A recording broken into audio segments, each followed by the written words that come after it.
Assalamualaikum warahmatullahi wabarakatuh. Alhamdulillah, sekarang saya berada di daerah Karangkemasan, Belega, di mana saya saat ini ziarah ke makam Agung Raja Belega. Raja Belega atau yang dikenal dengan Pangeran Agung Belega ini memerintah Belega berkisar antara abad ke-15 dan ke-16, tepatnya di tahun 1593 sampai 1624 Masehi. Kenapa di Belega ini terdapat sebuah kerajaan kecil atau yang dikenal dengan keraton? Karena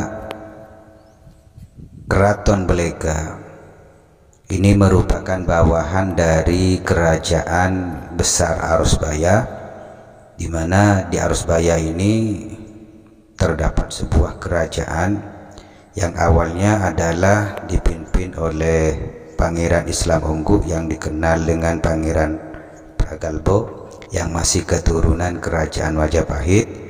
Kemudian setelah meninggalnya Pangeran Islam Unggu atau Pangeran Pragalbo ini diganti oleh anaknya, yaitu Pangeran Pratano yang biasa dikenal dengan Penembahan Lemah Pur, yaitu makamnya berada di daerah Makam Agung Arusbaya.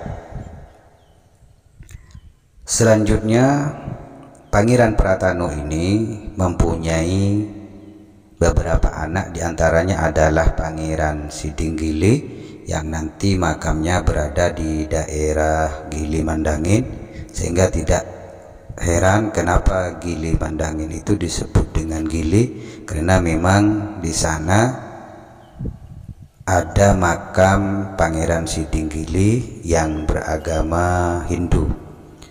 Kemudian anak yang kedua adalah Pangeran Koro atau Pangeran Tengah. Inilah nanti yang mengganti Pangeran Pratano sebagai raja di daerah Arusbaya, yaitu putra mahkota Pangeran Tengah.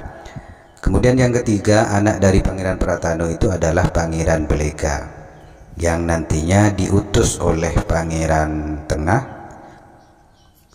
ke Belega untuk sebagai adipati di daerah Belega.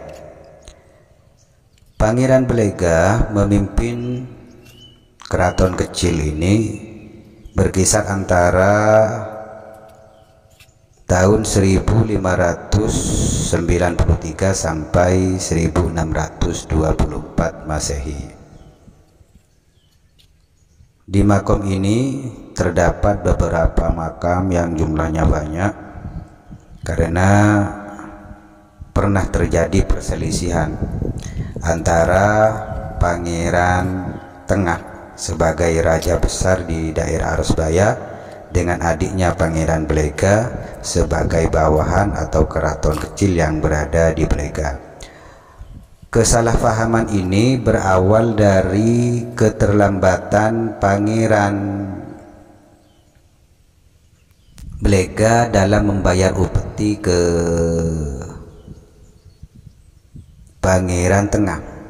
Kemudian Pangeran Tengah setelah mengetahui bahwa Pangeran Belega ini terlambat membayar upeti, mengutus beberapa prajurit yang jumlahnya banyak, sehingga ketika datang ke Belega membuat penjaga pintu gerbang Belega itu merasa terkejut, kemudian melaporkan ke Raja Pangeran Belega. Kemudian Pangeran Belega mengutus Patih Macan Putih untuk menghadapi dan menanyakan apa maksud dan tujuan dari kedatangan rombongan pasukan Pangeran Tengah dari Arusbaya.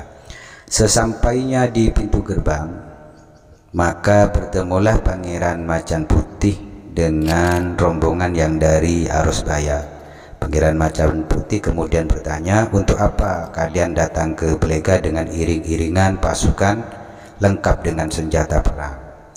Maka pasukan daripada Pangeran Tengah Arusbaya menjawab, kami datang ke Blega untuk meminta upeti dan ingin menghadap Raja Blega.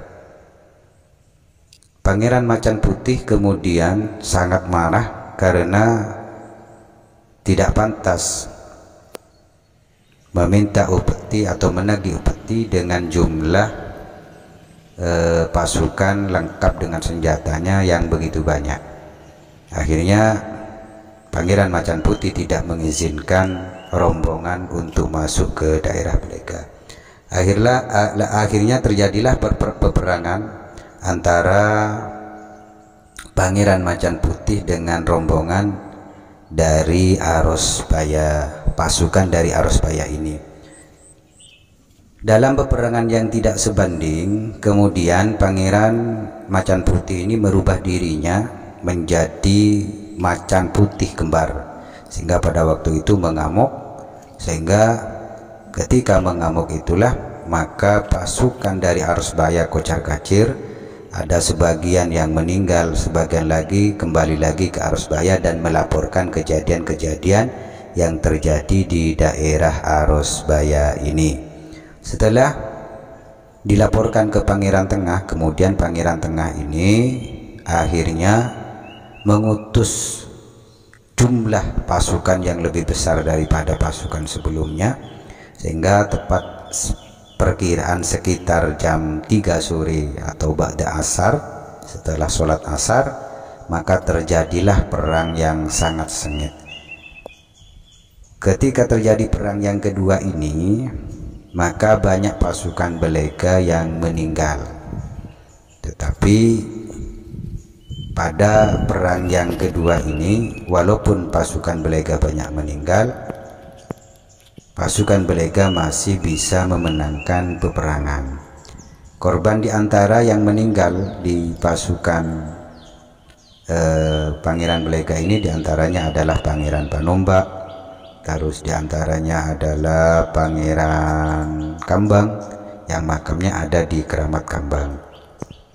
Jadi pada waktu itu Pangeran Macan Putih mampu memukul mundur pasukan-pasukan dari Arusbaya, walaupun sebenarnya setelah mengalami kekalahan perang, maka Pangeran Sidinggili yang memimpin perang pada perang yang pertama dan kedua ini kemudian mengasingkan diri ke daerah Kilimanjangin, yaitu daerah selatan Sampang.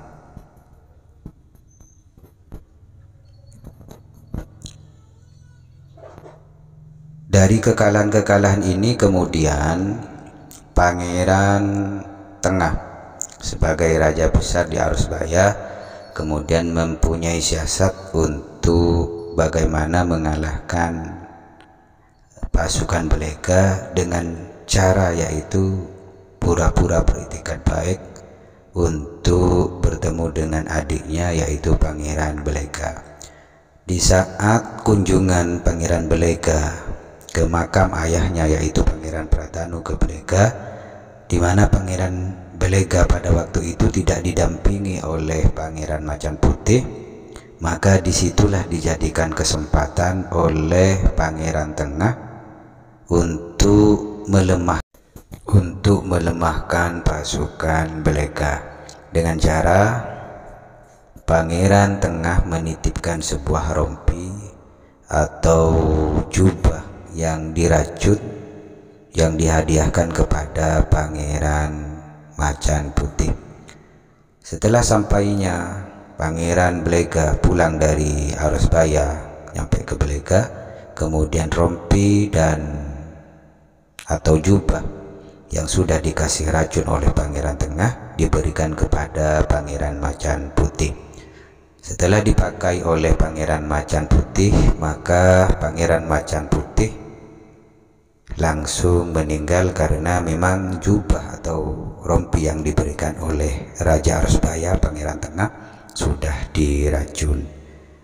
Sejak Pangeran Macan Putih ini meninggal, maka pasukan-pasukan Belega menjadi lemah, sedangkan yang mengganti Patih Pangeran Macan Putih ini adalah diganti oleh Pangeran Pangalepor. Ini nanti ceritanya akan saya ceritakan pada season berikutnya. Sahabat-sahabat pemirsa YouTube yang saya hormati, sebenarnya pemakaman raja-raja di Belega ini sangat disayangkan sekali. Seandainya semua elemen masyarakat, aparatur pemerintah setempat berusaha untuk membangun, menjaga dan merawat, maka ini adalah menjadi tempat yang sangat baik untuk ziarah, tempat yang baik untuk berwisata, tempat yang baik untuk menapaktilasi sejarah Belega mulai dari zaman dahulu sampai saat ini. Baik teman-teman, mungkin ini yang bisa saya sampaikan. Kurang lebihnya saya mohon maaf, dan apabila ada kesalahan dari apa yang saya sampaikan, mohon silahkan komentar di bawah, atau ketika ada pendapat dalam versi lain mengenai sejarah dari makam agung Belega ini, silahkan juga komen di kolom komentar. Mungkin ini yang bisa saya sampaikan. Apabila ada silap kata, saya mohon maaf. Akhiran, wassalamualaikum warahmatullahi wabarakatuh.